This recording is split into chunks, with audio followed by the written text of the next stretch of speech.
Bonjour tout le monde, bienvenue à Un peu de crime dans ton café, le podcast où on jase de crime en prenant un café entre amis. Alors, je serai votre animatrice, mon nom c'est Audrey, et pendant que Catherine fait du hashtag self-care, je suis encore une fois avec mon ami, le journaliste, ce cher Benoît. Benoît, comment ça va? Ça va très bien, Audrey, et toi? Ça va, pas trop traumatisé de ta première expérience de Un peu de crime? Non, j'ai adoré ça, en fait. On va faire à semblant qu'on n'a pas juste été aux toilettes pour réenregistrer tout de suite après. C'est exactement ce qui s'est passé. Benoît, aujourd'hui, je te passe le micro. C'est toi qui vas raconter comment tu te sens. Un peu nerveux. Je me suis toujours accroché un petit peu dans mes phrases en lisant des textes, fait que vous me pardonnerez si ça arrive une couple de fois. Mais je suis très excité de vous parler d'un cas qui est très populaire dans la communauté métal, en fait. Dans le fond, bien entendu, parce que c'est Benoît, on va parler de métal. Et là, parlant de métal, chers métalleux, métalleuses qui nous écoutent, notre recommandation de café aujourd'hui, c'est quelque chose que, Benoît, tu m'avais envoyé quand j'avais commencé à travailler, quand on avait commencé à travailler ensemble, que je t'avais dit que j'aimais le café, puis tu m'avais demandé si je connaissais cette entreprise-là.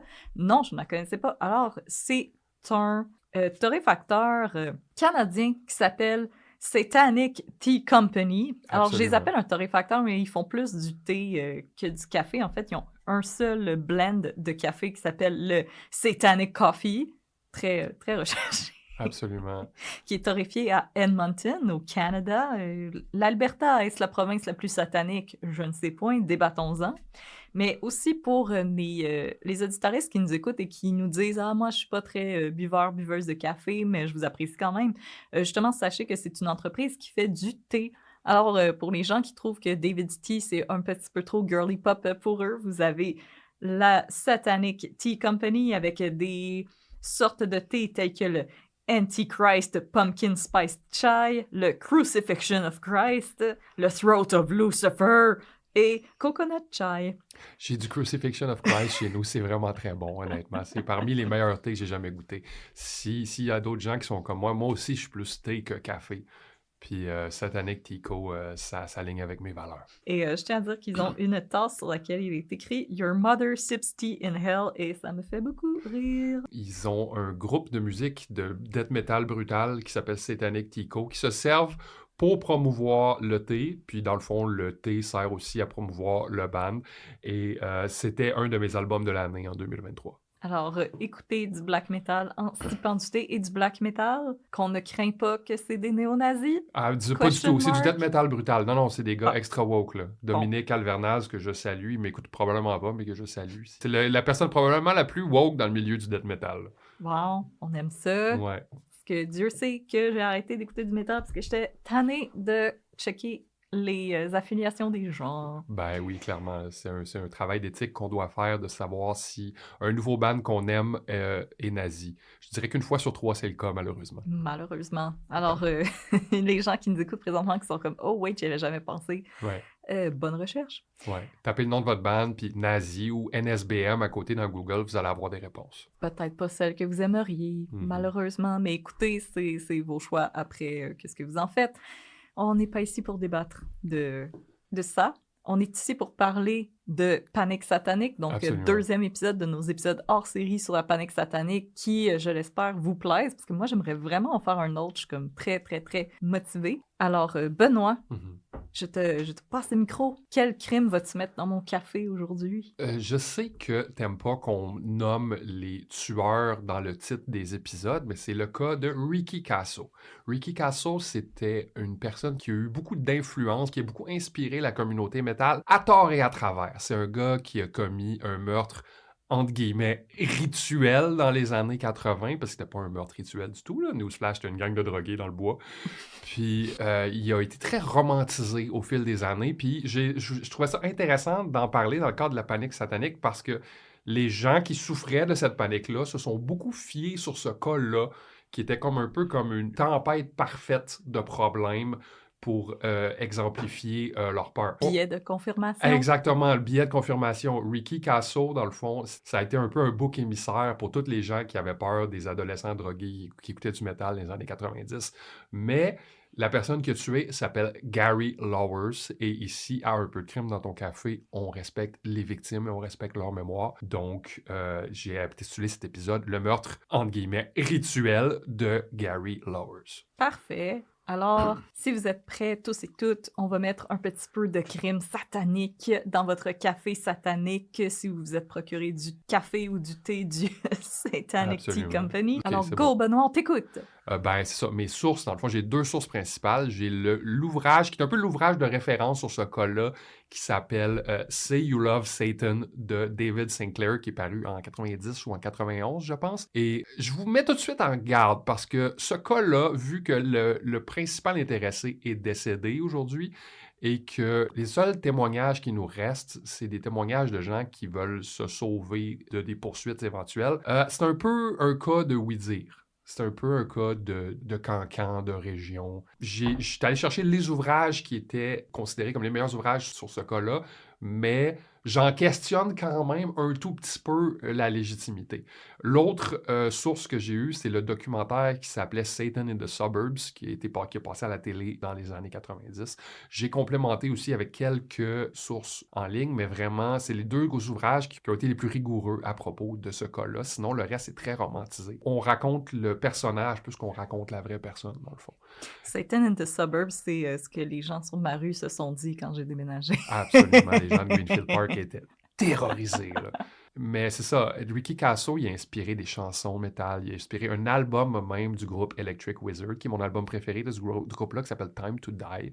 On l'appelait le Acid King, ce que vous allez voir pourquoi pendant notre épisode. Il a inspiré aussi un roman d'horreur d'un auteur que j'aimais beaucoup, qui est décédé aujourd'hui, qui s'appelle Tom Piccirilli. Tom Piccirilli, il parle beaucoup de la détresse masculine et de la violence. C'était vraiment un auteur très intéressant qui est décédé d'un cancer du cerveau en 2015. Ça vaut vraiment la peine de le lire. Puis il avait très romantisé ça, lui aussi. Donc, je vais vous commencer. Vas-y. Mon intro / partie 1, j'appelle ça « 3 petits anges et un petit paradis caché loin de la ville, ou pas ». Oh. Cette histoire-là, ça se déroule dans la petite ville de Northport, dans l'État de New York, aux États-Unis. Selon Google, ça se situe à 1h40 de la grande ville en auto et en 2020, on y recensait un peu plus de 7000 âmes. C'est une ville comme il en existe des milliers aux États-Unis parce qu'elles ont tous un usage bien précis. C'est dans des endroits comme ça qu'on déménage quand on n'a pas envie d'élever nos enfants dans un environnement urbain. Hey, pourquoi tu me regardes? Non, parce que tu viens de déménager. Non. Dans une ville comme Northport, il y a des bonnes écoles, un voisinage sympathique et sans histoire, un esprit de communauté et d'entraide et un nombre incommensurable de jeunes personnes qui s'emmerdent. Je prends le temps d'expliquer ça parce que c'est important. Je prends le temps d'expliquer ça parce que ça va avoir un rôle crucial dans ce dossier-là. C'est pas de la faute de Northport si Gary Lowers est mort, mais je suis quand même convaincu que ce meurtre-là serait pas arrivé ailleurs. C'est dans la ville voisine de Huntington, et non pas Huntingdon, l'ancien fief du maire un peu cringe Stéphane Gendron. Remember! À environ 20 minutes de là, que voit le jour Richard Allen Kasso Jr. le 29 mars 1967. C'est le premier enfant de Richard et Lynn Kasso qui auront par la suite 3 filles qui ont fuck all rapport dans cette histoire-là. On va les laisser tranquilles. Absolument. J'ai pas fouillé expressément pour ça, mais j'ai même jamais vu leur nom mentionné nulle part, puis c'est bien correct. Ouais. À des fins de clarté narrative, on va utiliser le sobriquet Dick pour identifier M. Kasso, parce que c'est moins mêlant de même, puis parce que c'est comme ça que tout le monde l'appelait. Bon. Tout dépendant d'à qui on parle aussi, il y a des résidents de Northport qui vont vous dire que Dick Kasso était un Américain droit et intègre, et d'autres qui diront qu'il était un hostie de dick avec son fils. Dick was a dick. Absolument. It was a huge dick. Huge dick Kasso. Le deuxième larron dans cette histoire-là, il s'appelle Jimmy Troiano. Lui, c'est un petit bas. C'est un enfant adopté qui va faire des séjours en désintox et en prison à l'âge de 16 et 18 ans respectivement. Et c'est lui qui va faire rentrer le PCP dans sa gang d'amis. J'ai quelque chose à vous montrer, la gang! C'est un véritable carburant à psychose qui aura un rôle important, mais pas 100% défini à jouer dans cette histoire-là. C'est une mauvaise influence sur Ricky, autant que Ricky était une mauvaise influence sur lui. Ricky et Jimmy, ils cadraient pas trop dans la culture de Northport. Ils ont essayé. Ricky a, entre autres, joué au football pendant quelques années pour faire plaisir à son père qui était entraîneur. Le modèle de vie All-American, ça leur convenait pas. En l'absence d'alternative, ils s'en sont créés un. À la détresse de tous les parents des années 80, Ricky et Jimmy ont forgé leur personnalité autour de la drogue, de la musique métal et du satanisme. C'est à travers ces trois activités-là qu'ils ont rencontré Gary Lowers, un autre jeune burn-out de Northport qui a inévitablement dérivé vers eux. C'est une histoire de stoner. C'est vraiment une grosse histoire de stoner. Fait écoutez du Electric Wizard en background. Absolument. Time to Die d'Electric Wizard, excellent album. Là. Partie 2, Satan, sacrement ou comment créer un mythe. Ricky Kasso aurait fumé sa première cigarette en 1977, soit à l'âge de 9 ou 10 ans. Oh boy, c'est précoce. Ben, je te dirais que j'ai probablement fumé ma première cigarette à l'âge de 9 ans aussi. J'étais en 4e année. Une chance, j'ai pas aimé ça. Il aurait commencé à consommer de la drogue en 1979, une décision qui va baliser le reste de sa vie. Ricky aime beaucoup la drogue parce que ça lui permet de s'évader de Northport. Il commence avec le cannabis comme tout le monde, mais ce sont les psychotropes qui vont devenir sa passion, le LSD, le PCP, la mescaline, etc. Puis il va les prendre beaucoup, puis il va les prendre souvent tous ensemble. En passant, aucun problème avec le fait de consommer de la drogue. Faites ce que vous voulez en tant que vous faites mal à personne. Absolument. Puis c'est là que ça va devenir un problème. La conflagration d'intérêt de Ricky va devenir très dangereuse pour tout le monde, sauf lui. Mais en fait, pour lui aussi, vous allez voir. Il va tellement triper là-dessus qu'il va éventuellement se mettre en vente pour financer sa consommation. Très tôt, vers 14-15 ans, il va se mettre à voyager en train jusque dans le Bronx pour s'approvisionner quelques fois par mois. Un trajet de plus d'1 heure et demie, je vous le rappelle. Il était vraiment motivé, Ricky. Il prend le REM pour aller s'acheter de la drogue. Absolument. C'est à peu près l'équivalent de ça, mais c'est encore plus long. Cet accès-là à la drogue, ça va donner à Ricky un certain statut social et il va devenir vite une sorte d'hybride entre un dealer et un chaman. Il va introduire... Dealer/chaman, je pense qu'il y a des gens qui ont ça dans leur bio Instagram. Exactement, mais c'est vraiment... Il va devenir un personnage. Il va avoir une perception de Ricky, puis Ricky lui-même, puis les gens vont plus s'adresser à la perception, puis lui, il va vraiment... devenir ce personnage-là. Il va introduire plein de jeunes au plaisir de la drogue. On va le surnommer The Acid King ou le roi de l'acide parce que c'est comme ça qu'on appelait le LSD dans ce temps-là. Mais The Acid King, ça sonnerait comme le titre d'un album d'Electric Wizard. Absolument. On va de plus en plus souvent le retrouver au milieu d'un cercle de stoners sur le terrain de football de l'école à halluciner sa vie ou à faire freaker ses convives avec ses délires. Il va devenir vite le chef de sa petite counterculture. Bref, si vous n'étiez pas convaincu qu'il s'agissait du petit bum que tous les parents redoutent, je ne vous ai pas encore parlé de satanisme. Je ne sais pas à quel point cette histoire-là est vraie, mais ça a été rapporté par plusieurs personnes et je trouve ça extrêmement drôle et extrêmement caractéristique de Ricky Kasso. My God, il fait peur. Ah oui, vraiment, hein? Il serait rentré dans la bibliothèque municipale gelé comme une bine et serait tombé par hasard sur un livre qui s'appelle A History of Satanism. Ce cas-là est tellement rempli de tripes d'acide, de cancans et de potins locaux que j'aurais pas été étonné que quelqu'un ait juste inventé ça, mais ça existe ce livre-là. Ça a été publié en 1948 par un ancien prêtre catholique nommé Joseph McCabe. Le kick, l'affaire drôle dans cette histoire-là, c'est que Ricky l'a jamais lu ce livre-là. Il va raconter à Jimmy plus tard que c'était comme Man, c'est comme si le contenu s'était téléporté dans ma mémoire. C'est comme si j'avais absorbé ce livre-là. Et c'est comme ça qu'il va devenir sataniste. C'est là que commence sa fascination avec le prince des ténèbres et que sa vie va commencer à devenir de plus en plus violente et erratique. Parce qu'il prenait ça très au sérieux. Il s'est acheté une Bible satanique puis des chandelles noires dans une boutique Nouvel Âge, puis il s'est mis à tenir des séances impromptues avec ses amis et congénères de drogue où il va déclarer son amour à Satan afin de le manifester. Je veux dire, comportement typique d'ado des années 80. Absolument, absolument. Mais c'est l'ado qui faisait peur. C'est l'ado avec lequel nos parents ne voulaient pas qu'on se tienne. Oui, c'est vraiment le bouc émissaire. Cet ado-là existait nulle part, sauf à Northport.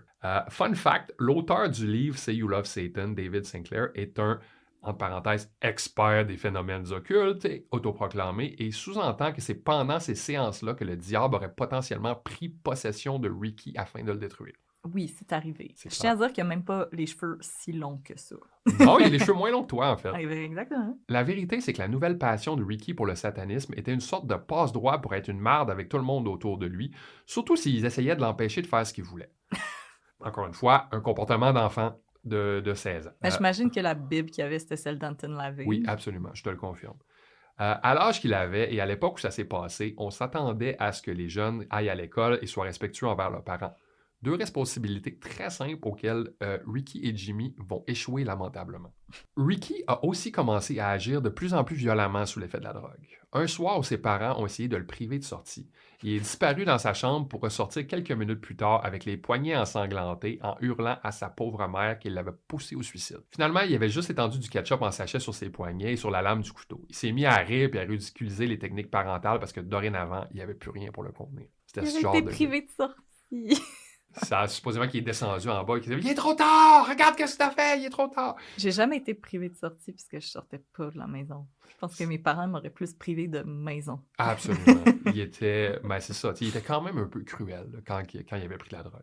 Ce que Ricky voulait, dans le fond, c'était déménager en Californie puis vivre de la vente de drogue. Ses parents, eux, ce qu'ils voulaient, c'est qu'il termine son secondaire puis qu'il devienne la personne la plus normale possible.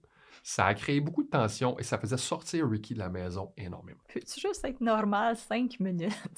Grand-maman s'en vient. C'était de plus en plus difficile avec le temps. Puis ça s'est passé tout ça un peu de l'âge de 16 à 17 ans. Parce qu'avec les autres jeunes, c'est lui qui dictait les règles. Il était respecté et même craint par ses camarades de classe parce qu'il était imprévisible et de moins en moins restreint par les limites de la réalité. Parce qu'on se rappelle, il était tout le temps gelé comme une bine. Détail intéressant qui va prendre tout son sens plus tard dans le récit, c'est à ce moment que Ricky s'est mis à parler de suicide, puis il en parlait de manière très précise. Comme par exemple, Ricky vendait de la drogue et il disait à qui veut bien l'entendre, ils vont jamais m'emprisonner. Si je suis condamné, je me suicide, ils prendront jamais ma liberté. Selon David Sinclair, ce que j'ai pas pu corroborer ailleurs, mais comme je dis, David Sinclair a fait vraiment le travail le plus rigoureux là-dessus, il aurait aussi fait 2 tentatives, mais j'ai pas pu trouver de détails sur les circonstances. Fait que tu sais, il y avait Ricky l'adolescent en pleine rébellion avec une santé mentale chancelante contre sa famille, puis son mode de vie, puis il y avait Ricky l'idée, un genre de forfait complet de mauvaise fréquentation qui faisait peur à tout le monde. C'est cette idée-là qui a survécu dans l'esprit des gens et qui fait en quelque sorte qu'on parle encore de lui aujourd'hui. Il y a des romans d'horreur, des albums d'heavy metal qui ont été écrits à ce sujet-là. Il est devenu extrêmement romantisé, comme une sorte de bonhomme 7 heures qui est supposé à la fois faire peur et faire la preuve que les forces du mal sont bien réelles. Quand on vous dit que c'est pas important ce que les gens pensent de vous, ben j'apporterais une astérix à cette platitude parce que ça dépend des circonstances. Pour Ricky Kasso, ce que les gens pensent de lui, c'est devenu le centre de sa vie. Partie 3, le destin malheureux de Gary Lauwers. Oh. Il est où le crime là-dedans? Oui. Ça s'en vient. Le père à Catherine cogne au studio. Catherine n'est pas là, mais je cherche quand même le crème. Ricky Lauwers, c'était une fréquentation de Ricky Kasso et Jimmy Troiano, mais c'était pas exactement un ami. Ça a été très colporté que c'était 3 amis inséparables, mais c'est pas vrai. Lorsqu'il est question de drogue dure, on rencontre beaucoup de monde, mais très peu de gens en qui on peut se fier. Ouais, c'est comme ton dealer, c'est pas ton meilleur ami. Exactement, puis ça se fait en groupe, puis les gens, ils veulent juste de la drogue, dans le fond. Je parle comme si c'était en pleine connaissance de cause. Exactement. Les avis sur quel genre de personne Gary était exactement vont grandement varier, dépendamment de qui on demande. Certains vont dire que c'était un jeune sans histoire, d'autres vont dire qu'il était aussi volatile que Ricky et Jimmy, sinon pire. David Sinclair raconte une anecdote voulant que Gary, lorsque Jimmy était en prison et que Ricky était à l'hôpital pour une pneumonie, longue histoire d'outrage à cadavre dans un cimetière de Long Island, et incité une gang de jeunes à torturer un garçon avec une pipe à hache, mais il est pas mal la seule personne qui a raconté cette histoire-là. Ça semble faire partie du folklore de l'histoire plus que d'autre chose. De plus, Esti, comment même est-ce qu'on torture quelqu'un avec une pipe à hache? Si elle est comme une pipe en vitre puis elle est cassée, ouais, tu ou peux qu'on comme s'en blesser brûle quelqu'un, peut-être, ouais, comme parce que le verre il devient chaud, fait que j'imagine que tu peux brûler la personne, mais tant qu'à ça, brûle-le avec le lighter. Ouais, je pense que oui. Cut the middleman. La source du conflit initial entre Gary Lauwers et Ricky Kasso aurait été un vol de 10 doses de PCP dans la veste de Ricky pendant un party alors que notre boy était passed out, gelé et sous. Je veux dire, c'est le genre d'affaire qui arrive. C'est le genre d'affaire qui provoque des conflits entre les adolescents, surtout lorsque la drogue est impliquée. Ouais. Lorsque confronté par Kasso après, parce que oui, il s'est fait stouler plus vite que son ombre, surprise, Lauwers aurait redonné ce qui restait de PCP sur lui et lui aurait promis qu'il allait lui payer 50$ pour les doses qu'il avait déjà consommées. Ça a créé une dynamique de pouvoir entre les deux et Gary avait nulle part où se sauver, parce que Northport, c'est tout petit. Cette date-là, elle va s'étirer sur plusieurs mois, de mars à juin précisément. Chaque fois que Ricky et Gary vont se croiser, Gary va lui dire « Ah oui, je te paye bientôt, là, ça va se régler, je te jure. » Puis quand Ricky était pas là, il disait qu'il allait jamais le payer. Parce que 50$, c'est beaucoup d'argent pour un adolescent qui travaille pas et que Northport est une petite ville où c'est important ce que les gens pensent de toi, parce qu'il n'y a pas d'autres gens à rencontrer. Gary voulait pas avoir l'air d'une moumoune. Ça peut avoir l'air niaiseux, mais pour un adolescent, c'est super important. Ben, honnêtement, 50$ quand t'es adolescent, c'est une très grosse somme, là. Je veux dire, même si c'est un petit travail à temps partiel, 50 c'est beaucoup, là. Ben oui, Fait puis que, en 1984, ça devait être comme genre 200 à aujourd'hui, peu là. près, là. Puis pas avoir l'air une moumoune, ça vaut plus que 200 dans le cœur d'un adolescent. Surtout à cette époque-là. Peut-être Tu aujourd'hui, peux les nous en adolescents. passer un papier? Ouais, clairement. Sauf que c'était pas juste une question de perception avec Ricky. Il y a eu au moins 5 altercations de rapportées par d'autres personnes où Ricky s'en est pris physiquement à Gary en public. À aucun moment, quelqu'un s'est arrêté pour se dire il y a quelque chose de malsain qui se passe entre ces deux-là. On était en présence d'une poignée de jeunes à propos de qui tous les adultes des environs, incluant leurs propres parents, avaient lancé la serviette. Ils étaient des causes perdues, ils étaient laissés à eux-mêmes. C'était une tragédie qui ne demandait qu'à se passer. C'est des têtes brûlées, là, comme Absolument. rien à faire, on s'emmerde, on va juste prendre la drogue parce qu'on a rien d'autre à faire, puis on n'a pas de prospect dans la vie, puis nos parents se crissent de nous autres anyway, fait qu'on va juste faire de la merde. Venant d'une petite ville très isolée sur la Côte-Nord, je m'identifie pas mal à ça. Partie 4, le soir du meurtre. Ça s'est passé le 19 juin 1984. La presse a originalement rapporté que c'était le 16, et c'est écrit partout que c'est le 16, mais ça s'est passé le 19. Vous allez comprendre très vite pourquoi c'était extrêmement compliqué, voire impossible de situer le soir du meurtre dans le temps. Ce soir-là, Ricky et Jimmy se sont rendus à un gazebo public où plusieurs ados de Northport flânaient pour emprunter la radio d'un ami parce qu'ils comptaient se rendre dans un de leurs repères préférés, Astakia Woods, pour se geler la fraise en écoutant du Ozzy Osbourne. C'est des excellents plans pour une soirée. Chose que j'ai peut-être déjà fait en tant qu'ado. Gary Lowers était parmi la gang de jeunes ce soir-là, mais il n'y a eu aucune confrontation. Au contraire, Ricky lui a pardonné et l'a invité à se geler la face avec lui, Jimmy et un autre jeune stoner nommé Albert Quinones. Ouais, non, vas-y pas, Gary. Non. C'est Bad vibe, red Ouais, flag. vraiment. Albert avait fuck all rapport dans l'histoire jusqu'à maintenant, mais il s'apprête à devenir la personne la plus intéressante. Ouais, c'est vraiment oui, je te pardonne. Maintenant, viens dans le bois très loin où personne va t'entendre crier. Exactement. Fun fact, il y a des gens qui l'ont entendu crier, mais personne n'a rien fait. Sans vraiment trop se poser de questions, Gary s'est senti soulagé et a accepté l'offre de Ricky. La seule personne encore vivante qui sait si c'était prémédité ou non comme offre, c'est Jimmy Troiano. Une information intéressante que j'ai trouvée, par exemple, c'est que Ricky était une toute autre personne quand il était pas gelé. Ce qui s'est passé par la suite, c'était peut-être spontané, ça l'était peut-être pas. On ne le saura jamais si la défense d'intoxication aurait passé en... Je pense pas que ça existait à cette époque-là. Petite parenthèse intéressante à propos d'Astakia Woods, c'est un boisé situé près d'une zone résidentielle de Northport auquel tout le monde a accès, surtout les adolescents qui se laissent défoncer tranquille, mais c'est un terrain privé. Ça veut dire que la police n'a pas le droit d'intervenir sans mandat. À qui ça appartenait, j'ai pas trouvé l'information et à en juger par comment on en faisait l'utilisation, je pense que personne ne l'a jamais su non plus. Ça C'était arrive... à Satan. peut-être. C'est un bon guess. Exactement. Ça arrive dans les familles fortunées qu'on cède des terrains de génération en génération puis que les nouveaux propriétaires soient pas trop au courant. Maintenant, imaginez-vous la scène de film d'horreur. Vous êtes dans le bois avec des personnes avec qui vous êtes en conflit. Ils essaient de partir un feu depuis plusieurs minutes, mais ça fonctionne pas parce qu'il y a plu au courant de la semaine, fait qu'il fait fucking noir. Puis il y en a un des trois à un moment donné qui dit « Hey Gary, mets donc ton manteau dans le feu, ça va aider. » Le thought process de tout le monde quand un feu part pas, on devrait crisser notre linge dedans. Gary veut pas, c'est un manteau que sa mère lui a acheté et il l'aime beaucoup. Mais Jimmy Troiano insiste. Jimmy et Ricky finissent même par lui déchirer les manches et les lancer dans le feu, mais ça fonctionne toujours pas. Ricky continue de pousser la note. Hey Gary, on va te couper les cheveux, on va les mettre dans le feu, ça va aider, OK? Mon Dieu, ça te dégénère. Ah, c'est terrifiant. Ces gens ne savent pas qu'est-ce qui est conducteur. Ouais. Puis ça, je vous raconte ça, puis c'est comme, vous allez voir plus tard, ça c'est comme la version acceptée de ce qui s'est passé, parce qu'il va y avoir plusieurs versions de cet événement. Ça ne m'étonne pas pantoute.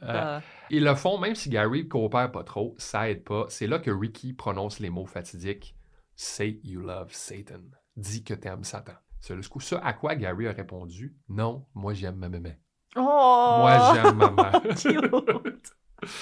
Oh, pauvre Gary. C'est là qu'on voit qu'il était out of his league un peu. C'est là qu'on voit qu'il traînait Ouais. avec des gens qui étaient vraiment très, très mauvais pour lui. Très dangereux, puis qui était pas le calibre.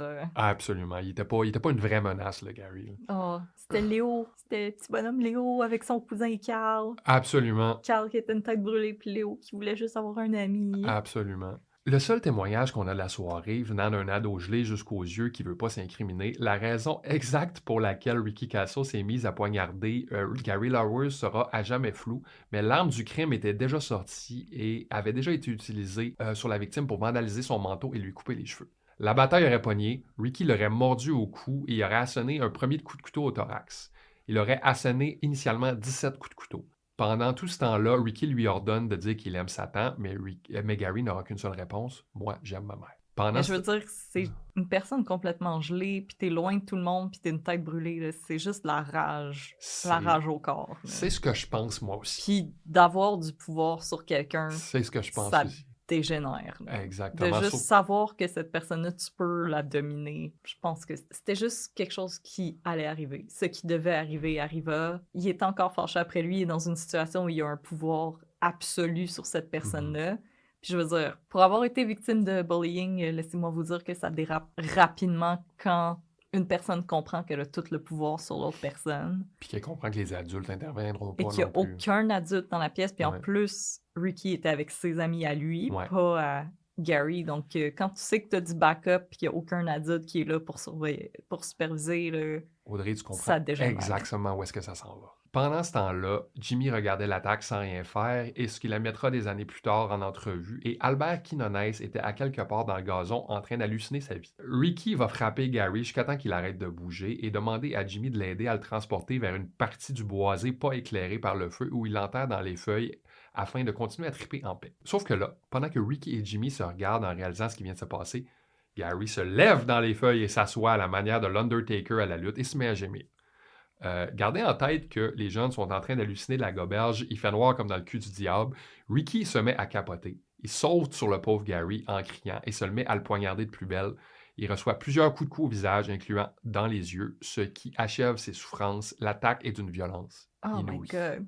Ouais. Pauvre Gary. Ah oui, c'est terrifiant, là. N'étant pas des criminels aguerris et ne sachant pas trop quoi faire, les trois garçons recouvrent Gary de feuilles et de branches avant de quitter les lieux. Ils sont allés se laver chez Albert et sont partis chacun de leur bord pour se coucher après. On apprendra au procès qu'il y a eu un signalement au 911 par un voisin réveillé par des hurlements à 2h30 du matin, mais la personne s'est fait répondre par la police que c'était une propriété privée et que ça prenait un mandat pour intervenir.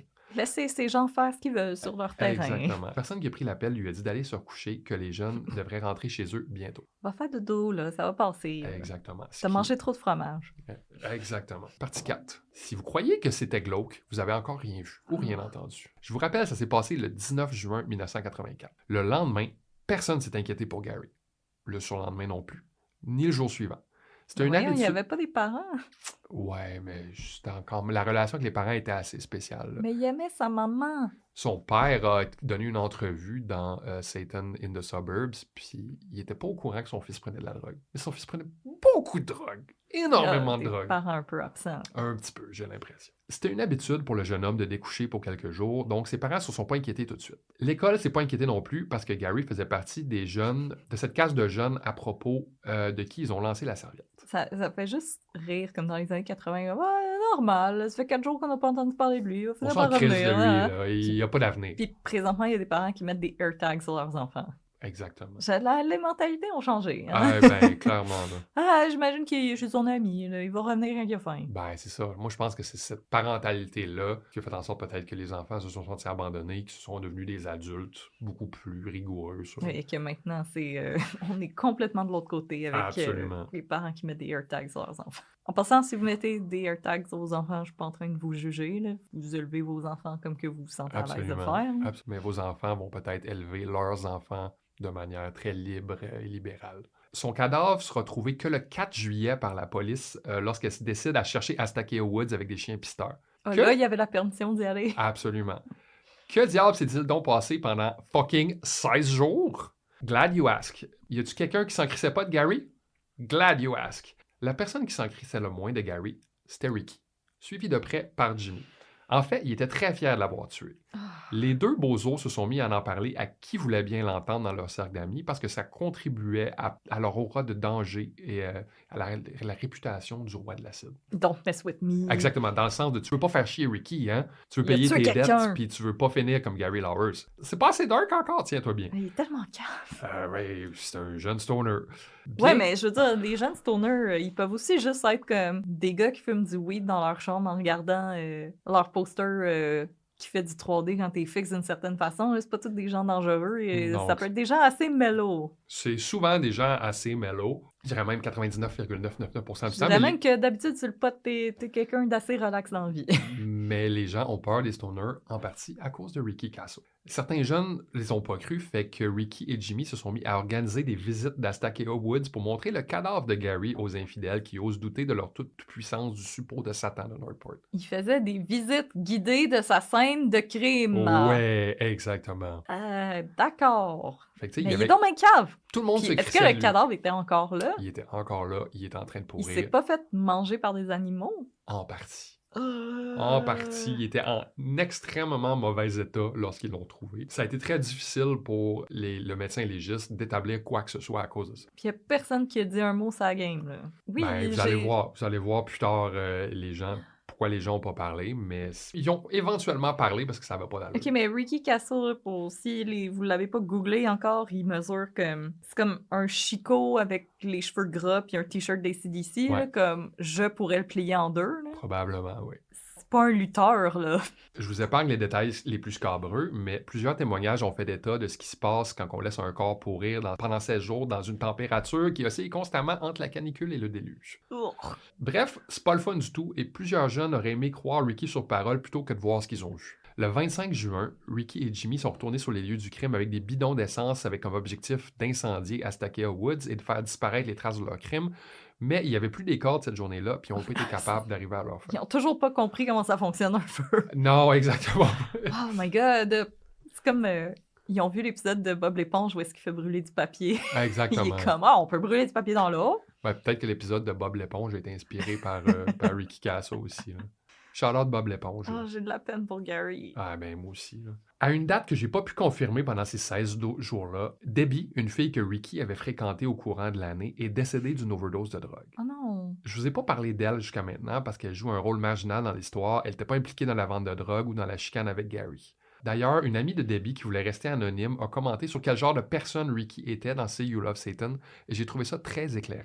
Elle a dit « C'était le genre de gars qui voulait être aimé sans avoir à aimer en retour. » Ah oui, ce genre de personne. Ouais, exactement. On les connaît. Le corps de Gary a été retrouvé le 4 juillet, comme sus-mentionné, après qu'un appel anonyme d'un jeune traumatisé les ait orientés vers Astakeo Woods. Mais curieusement, My God, première personne intelligente qu'on croise dans cette histoire. C'était un ado. Mais curieusement, les soupçons ne se sont pas tout de suite tournés vers Ricky et Jimmy, et aussi le pauvre Albert Quinones qui devait encore se demander s'il avait vraiment vu ce qu'il venait de voir. Un policier a raconté que les feuilles sous le corps de Gary étaient tellement pourries qu'elles étaient rendues noires. Oh! Je vous rappelle ici qu'on est en plein mois de juillet. Il y a d'autres détails scabreux à propos de la découverte du corps que je vais passer sous silence ici par respect pour le jeune homme. Mais moi, je suis comme étonnée qu'il n'ait pas été tier 2 pieces par les animaux sauvages. C'est comme un boisé. Je pense qu'il y avait peut-être des petits rodents et des affaires de même, mais je pense pas qu'il y avait des gros animaux. Là. La presse s'est emparée de l'histoire et étant donné qu'on baignait en plein dans l'ère de la panique satanique, l'attention s'est tournée vers un groupuscule nommé Knights of the Black Circle après un article du New York Daily News, un réputé torchon sensationnaliste qui roule toujours sa bosse aujourd'hui. Et ça slap comme nom, là. Ah ben, J'espère qu'ils font de la musique. Ah non, c'est encore pire que ça. Selon mes recherches, ces Chevaliers du Cercle Noir étaient une société secrète de l'époque de la guerre de sécession aux États-Unis, pour ceux qui ne savent pas le milieu du 19e siècle, qui voulait créer un nouveau pays appelé le Cercle d'Or où l'esclavage serait légal et dans les mœurs. Je retire ce que j'ai dit, ça slappe pas pantoute avec chier. Comme la plupart des sociétés secrètes, il y a des théories du complot qui croient qu'elle est toujours active aujourd'hui, mais en quoi sont-ils reliés au satanisme et au meurtre rituel? La question demeure. Ben, je pense que c'est juste parce qu'ils ont un nom qui sonne comme black metal. Absolument. On va les pointer du doigt, mais... L'accès à l'information était plus compliqué à l'époque, alors on trouvait les coupables là où on pouvait, je suppose. Puis je vais répéter, comme j'ai dit dans l'épisode précédent, que le satanisme n'encourage absolument pas le meurtre ou quoi que ce soit. Il n'y a pas de rituel satanique où est-ce qu'on sacrifie quelqu'un. Et ça, c'est purement folklorique. Et Ricky Kasso, je rappelle, a downloadé un livre dans sa tête qui lui disait de dire ça. Donc, tant dans le satanisme d'Anton LaVey qui avait des tendances plus conservatrices, mais plus en sens de libertarisme, mais le temple satanique croit aussi profondément au consentement et à l'amour libre, Absolument. Oui, mais toujours avec des gens qui consentent parce que chaque personne est responsable de son corps et personne n'a le droit d'avoir du pouvoir sur le corps de quelqu'un d'autre. Ce qui en fait des défenseurs infatigables du droit à l'avortement. On est du bon monde, on aime juste ça être tout nu beaucoup. Et c'est bien correct. Avant que tu me le demandes, personne n'avait balancé Ricky parce que tout le monde avait la chienne de lui. Ah, mais tu me l'avais Encore une déjà fois. demandé. Encore une fois, c'est un chicot qu'on peut plier en deux. Tout le monde avait peur de subir le même sort que le pauvre Gary, fait que Ricky et Jimmy ont eu le temps de se demander comment ils voulaient jouer leur carte. Ils ont décidé de se pousser en Californie pour aller vivre leur rêve de vendre la drogue sur le bord de la plage.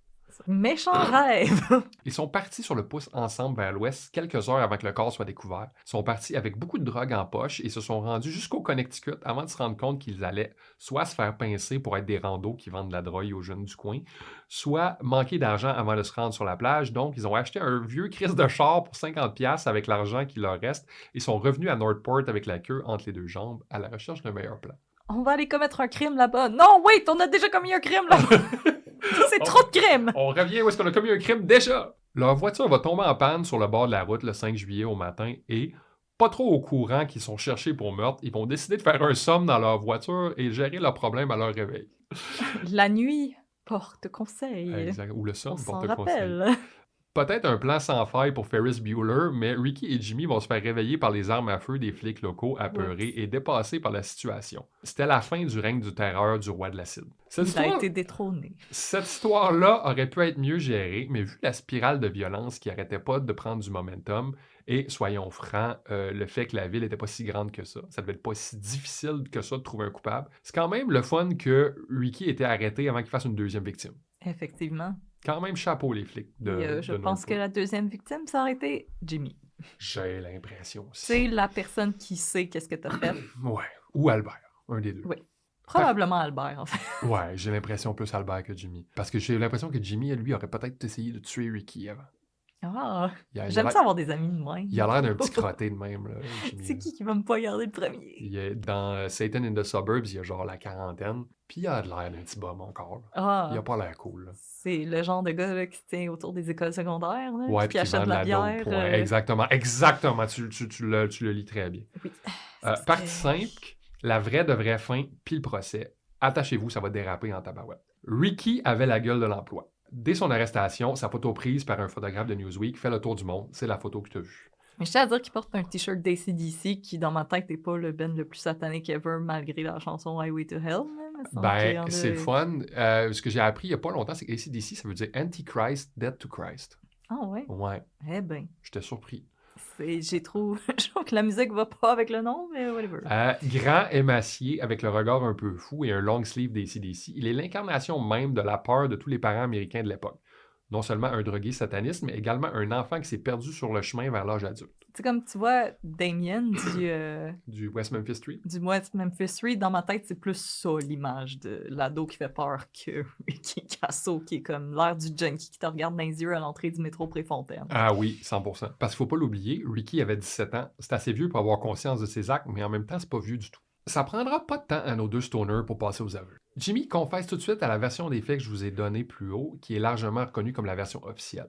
Bien qu'il nie les faits lors d'un premier interrogatoire, Ricky va les reconnaître lors d'un deuxième et même s'en montrer fier. Il va invoquer sa connexion avec Satan, avec les enquêteurs, et dire qu'il a vu un corbeau après avoir tué Gary, ce qui signifie que le prince des ténèbres approuvait de son geste.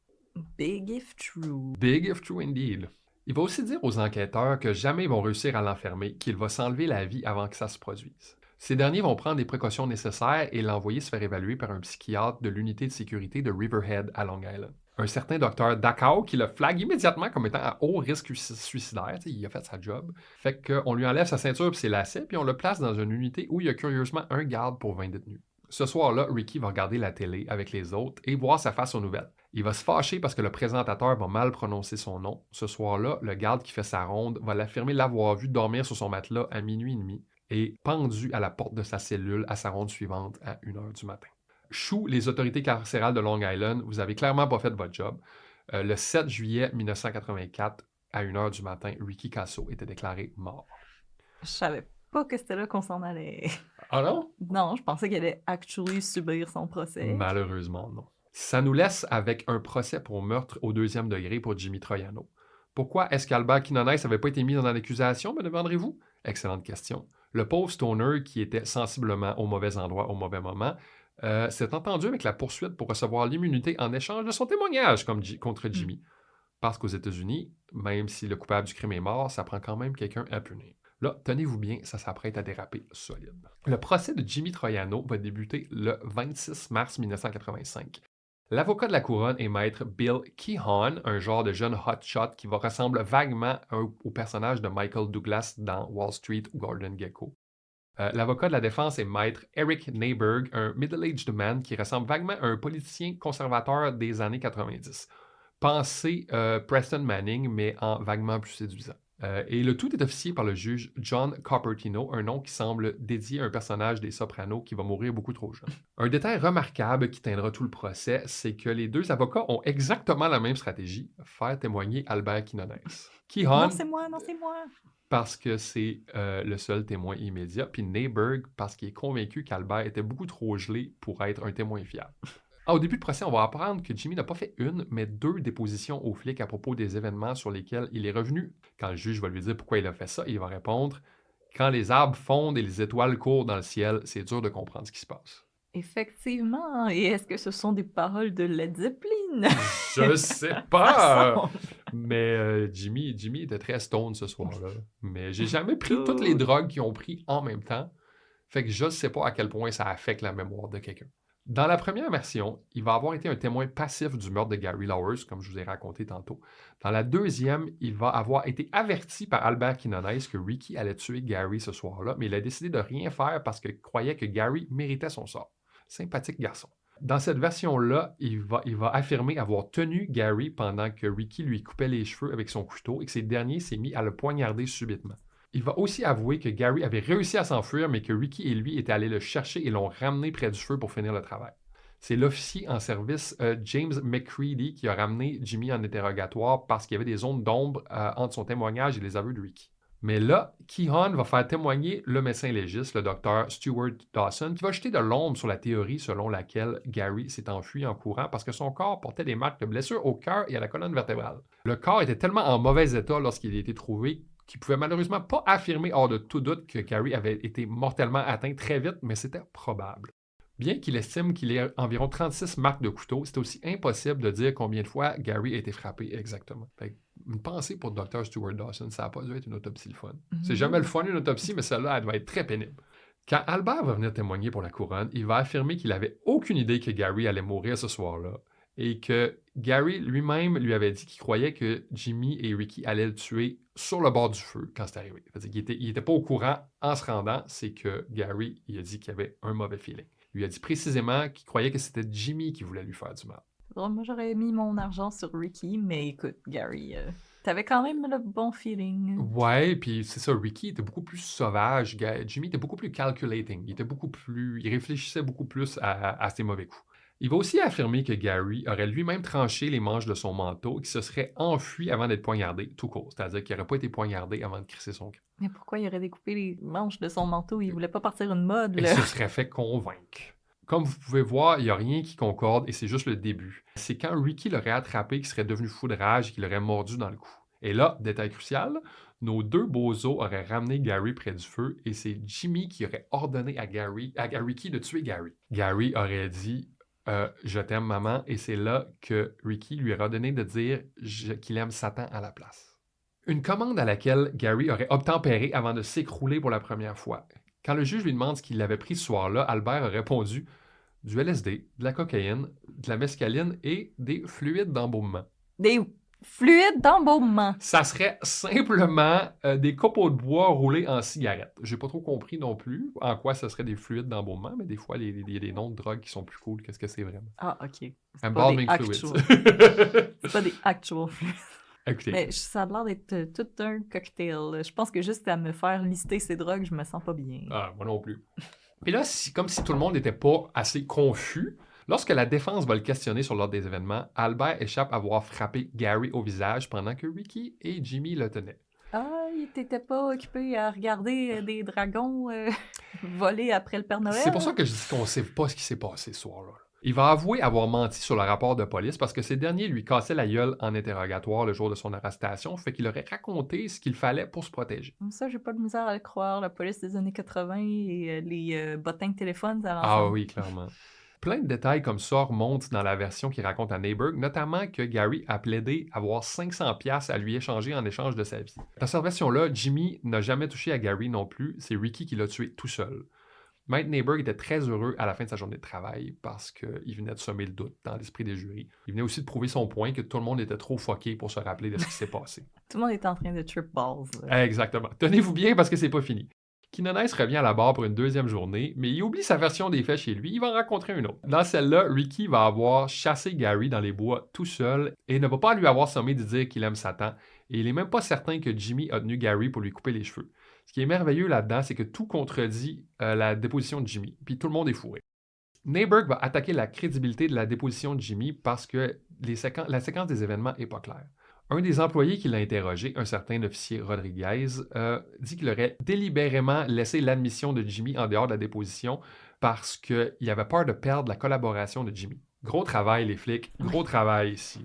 L'avocat de la défense va aussi refuser de faire témoigner Jimmy, ce qui va enrager le public. Il va notamment se coltailler dans les corridors du palais de justice avec des résidents de Northport qui veulent l'envoyer sur la chaise électrique. Il va faire venir témoigner un toxicologue qui va expliquer comment le LSD affecte le cerveau et comment il peut rendre une différente version des événements plausible à quelqu'un qui est déjà affecté. C'est-à-dire que quand quelqu'un prend du LSD, il va réfléchir à ce qui s'est passé, puis il y a plusieurs versions qui sont possible. Sans surprise, Jimmy Troiano va être déclaré non coupable du meurtre au 2e degré de Gary Lauwers en avril 85 parce que personne ne se rappelle exactement ce qui s'est passé ce soir-là.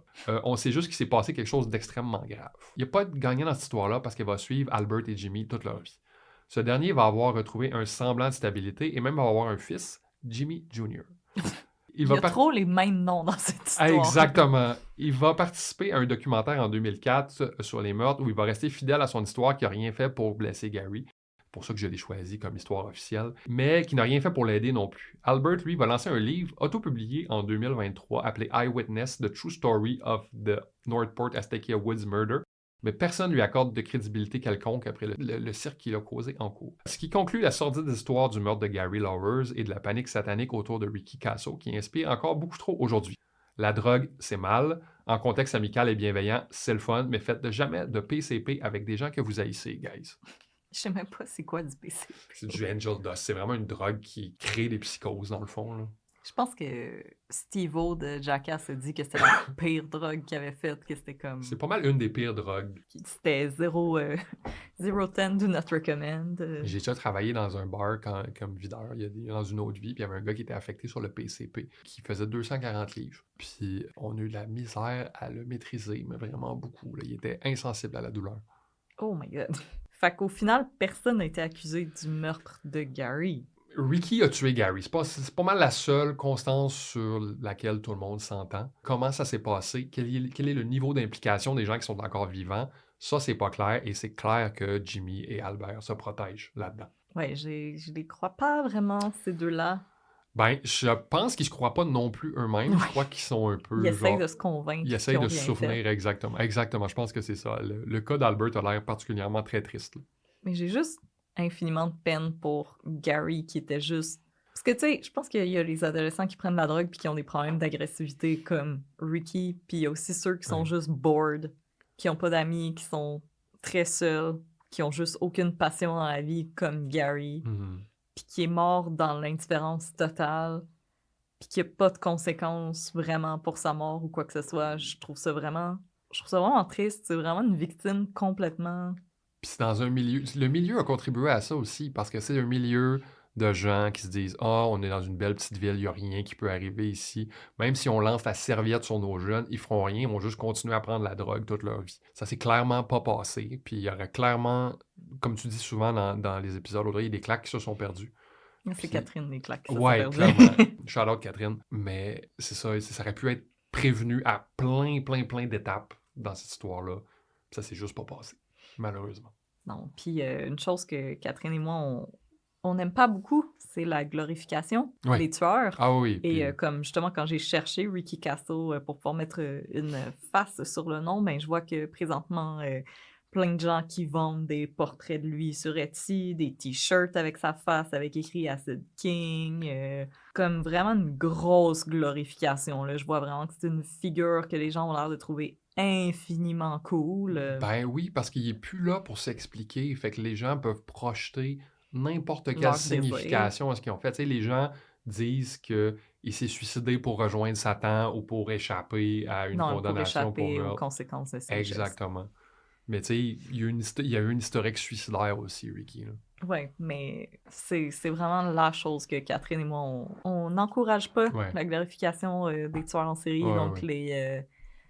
les t-shirts avec les faces de tueurs en série, les tattoos de tueurs en série, on trouve ça franchement déplorable. Je trouve ça déplorable aussi. Comme culture, surtout comme Gary, que je trouve sa mort incroyablement triste. De mourir sans que tes parents s'en rendent compte, sans que tes amis s'en rendent compte, sans que tes professeurs s'en rendent compte, que ton corps est traîné dans le bois pendant 2 semaines, que quand la police l'a trouvé, c'était quasiment comme un non-événement, Ouais. que le procès autour de ta mort, c'est un non-événement. C'est pour ça que je voulais vraiment rectifier les faits à propos de ce cas-là, parce que la victime là-dedans est quelqu'un qui est morte tout seul, qui a été extrêmement tout seul là-dedans. Puis on s'en rappelle pas. Tu sais, il y a vraiment peu de personnes même qui se rappellent quel genre de kid Gary Lauwers était. Là. Puis je trouve même pas de photos de lui. Il y en a quelques-unes. Puis il est mort avec des gens qui le détestaient, Ouais, vraiment. qui en voulaient, qui voulaient lui faire du mal. Je sais pas, je trouve ça... L'affaire avec le true crime, des fois, mon malaise, c'est quand la honte n'est pas dans le bon camp. Exactement. Comme l'aurait dit Gisèle Pellico, des fois, la honte n'est pas dans le bon camp. Et ça, c'est quelque chose que Catherine et moi, on n'apprécie pas du monde du true crime. Alors pour nous, c'est important de parler des victimes puis de leur redonner leur parole, parce que littéralement, Gary ici est comme C'est ce que j'ai quasiment essayé. une non-personne. Ben, c'est ce que j'ai essayé de faire ici, juste en Ah oui. exposant les circonstances vraiment extrêmement tristes de sa mort. Là. Puis c'est quelque chose qui me décourage beaucoup quand on fait des cas des fois, puis que j'ai vraiment de la misère à trouver des informations sur les victimes, mais que les tueurs en série, t'en veux-tu des livres en v'là? Puis que même dans ces livres-là, il y a comme, on dirait qu'il n'y a aucun effort qui est fait pour essayer de donner un semblant d'existence à leurs victimes. C'est l'éthique du true crime qui est complexe et que j'espère qu'on a réussi à remettre quelques points sur quelques i. Absolument. Alors, merci beaucoup, Ben, pour cet épisode. J'espère que tu as aimé ton expérience. Absolument. Et j'espère que vous aussi, à la maison, vous avez aimé cet épisode. J'espère que vous m'avez aimé. Parce que Ben est le genre de personne qui veut être aimé, mais qui aime. Oui, absolument. Je suis un lover. Alors, merci tous et toutes d'avoir été parmi nous aujourd'hui pour ce nouvel épisode de Panique satanique. J'espère que vous aimez ça, parce que moi, présentement, je suis vraiment excitée et j'ai envie d'en faire un autre. Et nous, entre-temps, on s'amuse avec Satan. Wouh! Ah, c'était quoi la chanson de « Mamelon sort avec Satan, on rit, on rit ».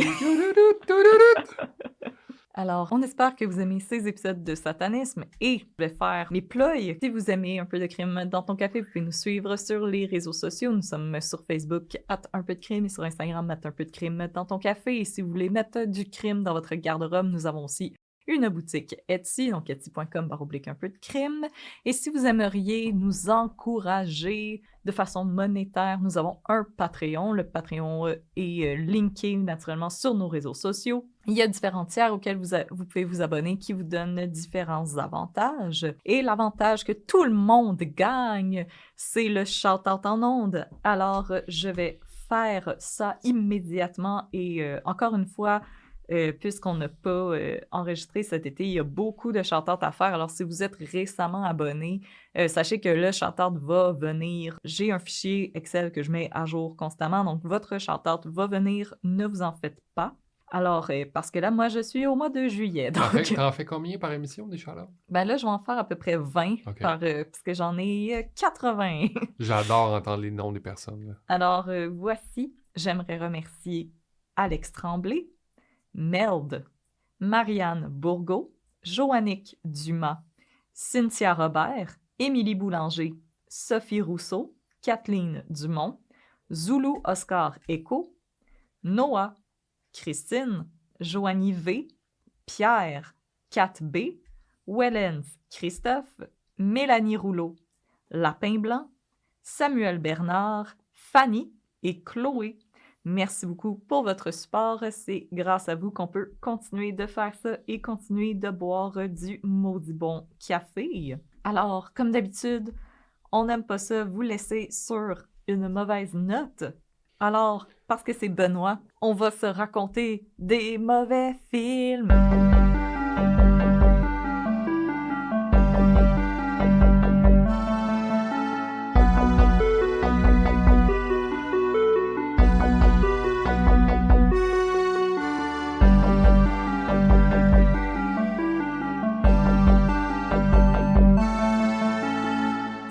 voir du cinéma unhinged. Alors, Benoît, mon cher, Ouais. j'aimerais te parler d'un film qui nous provient de l'Afrique du Sud et des États-Unis. Oh! Tout un mélange. Oh, je suis prêt. C'est un film qui est apparu à la fin des années 80 aux États-Unis et dans les années 90 au Japon. Je ne sais pas pourquoi c'est mentionné sur Wikipédia. Alors, ça s'appelle Space Mutiny. Nice. Mutinerie dans l'espace.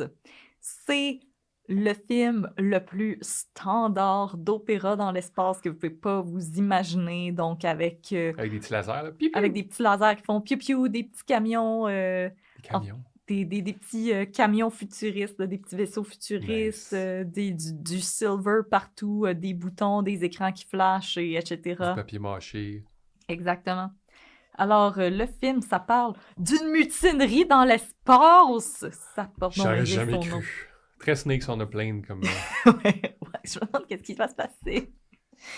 Alors, on se situe sur un vaisseau spatial de Southern Sun qui voyage dans l'espace depuis maintenant 13 générations pour trouver un nouveau monde où s'établir. Je pense que t'avais dit 13 ans, 13 générations, c'est Donc, long. 13 hein, c'est générations, pas c'est pire. très long. Alors, c'est comme... Ils sont partis de leur planète originale on imagine que c'est la Terre. C'est jamais mentionné, mais j'imagine que c'est la Terre parce que, comme you know, ces gens nous ressemblent. Et puisque le vaisseau est en vogue dans l'espace, on ne sait pas trop quand est-ce qu'on va atterrir, ben c'est connu que les gens vont probablement naître et mourir sur le vaisseau. Où est-ce qu'ils gazent ce vaisseau-là?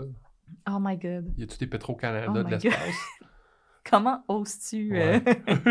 poser des questions de logistique? Mais un peu comme dans une galaxie près de chez vous, Ouais. que des fois on est comme, comment ils seraient approvisionnés? Ben oui, ben Puis oui. la nourriture, puis tout ça, comment ça fonctionnait? Bon, il y avait des épiceries dans l'espace, des choses comme ça.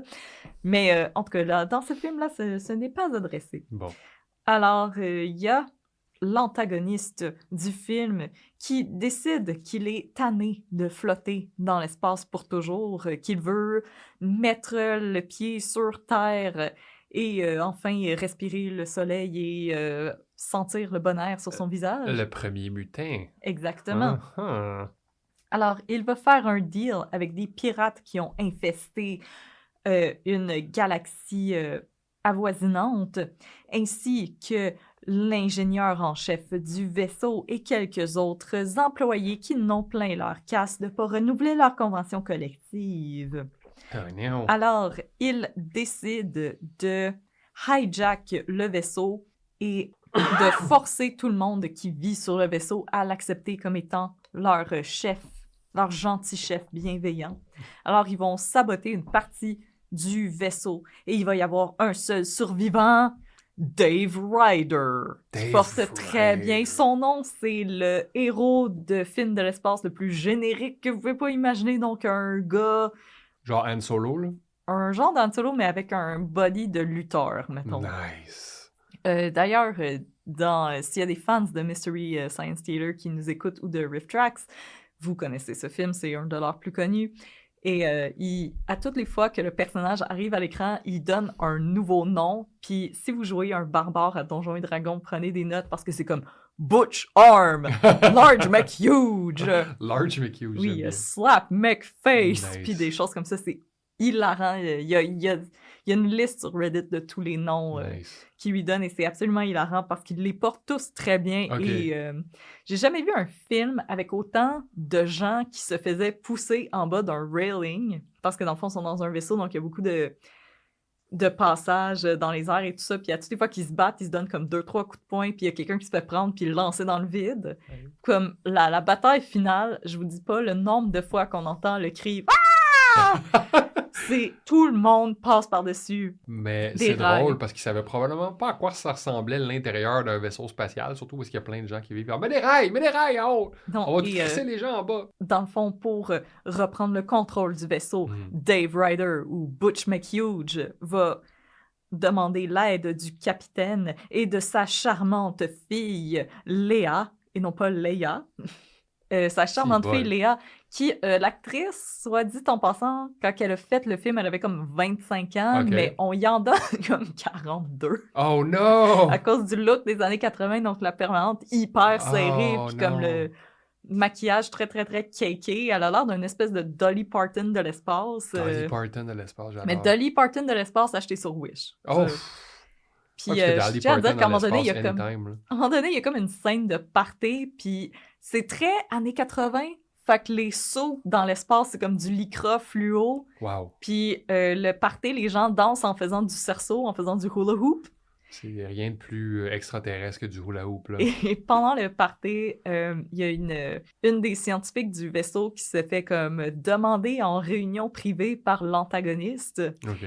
Et elle se fait tuer. Oh non! Et dans la scène après, elle est là. Ah, OK. On la voit à son ordinateur comme si de rien n'était, puis... Elle jouait un autre rôle, Audrey. Non, ah oui, c'est vrai, peut-être. Hein, on n'a pas beaucoup de budget, on va faire avec nos ressources. Exactement. Pendant la confrontation finale de Butch McHugh avec le méchant qui, à chaque réplique, rit de façon diabolique. Donc c'est « We will take over the ship. Ah, ah, ah, ah, ah, ah. Bring her to me. Ah, ah, ah, ah, Nice. ah. I will give them what they want. » Je me demande s'il a été instruit de faire ça. Faut que tu ris encore, faut que tu ris encore. Ouais, let's go. Faut qu'on sache que t'es méchant. Là. Faut Ouais. que tu ris à des enfants. Ça paraît pas déjà. Hey, là. continue. Là. À la fin, à la confrontation entre notre protagoniste et notre antagoniste, ils font une course d'autotamponneuses. Dans le vaisseau? Dans le vaisseau. Ce sont pas des autotamponneuses, mais c'est clairement des autotamponneuses qui ont mis du carton dessus pour faire les vaisseaux. Mais là, y a-tu comme une espèce de deck d'autotamponneuse ou... Ben, ils sont dans un très long corridor, puis c'est plus comme une course où est-ce qu'ils se rentrent dedans de côté comme ça, là, qui se tailgate. Éventuellement, Léa veut aider, parce que, bien entendu, je vous apprends rien en disant que Léa et Hugh McFace finissent par... coucher ensemble. D'habitude, tu le dis de façon tellement plus poétique. Ben là... Faire, on dans l'espace. Faire le monstre à deux dos. Ouais, la bête à deux dos, ouais. Ouais, que t'aimes bien. Alors, elle veut sauver son amoureux et elle se met devant les voitures pour comme tirer dessus. Puis on s'entend, les voitures s'en viennent en ligne droite en avant d'elle et elle est pire que les clones dans Star Wars. C'est très footloose, elle fait tout juste ça, tirer comme un peu partout autour d'elle. Oh non! Puis je veux dire, c'est un fusil à laser, là. Il me semble que le recoil... Ça doit pas être si pire que ça. En tout cas, mais ils finissent par gagner. Et le vaisseau va continuer de flotter sans but dans l'espace. Puis parce que c'est pour ça qu'il était programmé. C'est un autre de ces films où t'es comme, ouais, mais le méchant, il y a peut-être un point là. Parce que si vous faites juste flotter dans l'espace sans but, sans trop savoir où est-ce que vous allez, puis que vous savez que vous allez juste comme mourir, puis pas tant servir à grand-chose, puis que votre existence va juste comme avoir été... C'est une belle métaphore pour la vie. Que votre existence va juste avoir été comme une marque dans le sable avant le passage d'une vague, là. Ouais. Il y avait peut-être un point, le monsieur, de dire comme, hey, cette mission, c'est de la calice de marde et on va retourner sur Terre parce que je suis tannée de perdre mon temps, là. Absolument. Fait que voilà, Space Mutiny, je pense qu'il est disponible sur YouTube si vous êtes curieux. C'est le film d'action le plus standard que vous pouvez pas vous imaginer. Il y a absolument rien qui va vous impressionner. Mais c'est un excellent film si vous êtes un stoner. Ah oui, clairement. Regardez, vous allez rire tout le long. J'allais dire que The Apple, ça m'a l'air plus stoner. Ouais, non, The Apple, c'est définitivement un film de stoner. Ouais, clairement. Vous allez comme... C'est qu'on avait mentionné dans l'épisode précédent. Moi, ça me donne le goût de manger un petit muffin magique puis de voir des belles choses devant la télé. La chose, par contre, qui est le fun avec Space Mutiny, c'est qu'il est comme un peu compétent. Donc, il y a quand même un storytelling qui se tient, des jeux de caméra qui fonctionnent, des acteurs pas trop en carton. Ouais. Alors, ah oui, et le capitaine du vaisseau ressemble vraiment au Père Noël. Nice. Il a une longue barbe blanche, puis il est comme un gros monsieur. Et je sais pas, je me dis que je pourrais peut-être leur donner des notes à ces films. Ben oui. Et je pense que Space Mutiny... Je vais lui donner un 4 sur 10. OK, quand même. Il y a quand même un storytelling qui se tient. T'sais, on comprend où est-ce que ça s'en va. Ça va du point A au point B. C'est correct. Il n'y a rien d'impressionnant. Mais c'est un film compétent que vous pouvez regarder avec vos amis et faire des jokes et jamais perdre le fil. J'ai un ami qui a un nom pour ça. Il appelle ça des films presque bons. Ouais. Ça aurait pu être bon, c'est presque bon. C'est presque bon. Ouais. En tout cas, moi, c'est ma passion, les films presque bons. Absolument. J'adore ça. C'est Ça me fait tellement rire. C'est parce que ça me touche, ces films-là. Ouais. Parce que faire un film, c'est tellement difficile. Ça prend des personnes compétentes à la caméra, ça prend des acteurs compétents, ça prend du budget, ça prend de la musique compétente, ça prend un script compétent, ça prend tellement de choses pour faire un bon film que je trouve ça touchant, les mauvais films. Surtout quand Absolument. tu sens qu'il y a vraiment eu un effort, que la personne voulait faire un bon film, que ça n'a pas fonctionné, parce que je me dis, tout le monde en a plus de chances de faire un mauvais film que de faire un bon film. 100%. Puis j'aime beaucoup le réalisateur américain Neil Breen pour ça, parce qu'il essaie toujours de faire tout seul. Puis il se fait jamais relire ses scripts à quelqu'un d'autre avant le tournage, puis tout le monde est toujours fourré dans ses histoires. Puis ça fait en sorte qu'il est devenu en quelque sorte une légende là, des mauvais films. C'est ça, c'est ma grosse affection pour les mauvais films. Je les trouve rassembleurs. Clairement. Je trouve que c'est comme... Il y a un peu de nous dans les mauvais films. Clairement. On a plus de chances de se planter dans la vie. Puis je me dis, hey, cette personne-là, là, elle a essayé. Elle a fait quelque chose de plus que nous. Elle a essayé, elle a osé. Puis moi, On va le trouve ça- regarder. J'aime mieux les films qui essayent des choses vraiment incroyables, puis qui se plantent royalement, comme mettons Megalopolis de Francis Ford Coppola, que les films qui essayent pas pantoute, qui essayent juste de faire une scène rapide avec un phénomène qui est en mode. Par contre, sachez que j'aime les mauvais films accidentels. Oui, absolument. Ne me dites pas, Audrey, tu devrais parler de Sharknado, parce Non. que ça a été fait pour Oui. être un mauvais film. Un Exactement. peu comme The Producers. Ouais. The Room, c'est comme un peu comme la tempête parfaite, là. Oui. Voilà, c'était le 2 minutes de cinéma unhinged. On espère que vous avez aimé ce dernier épisode d'Un peu de crime dans ton café. On vous revoit dans 2 semaines pour potentiellement plus de Satan et plus de café. Peut-être Merci je vais tout être le là, monde. peut-être je serai pas là. Ah. Dans tous les cas, ça m'a fait plaisir. Bye bye. Bye bye tout le monde.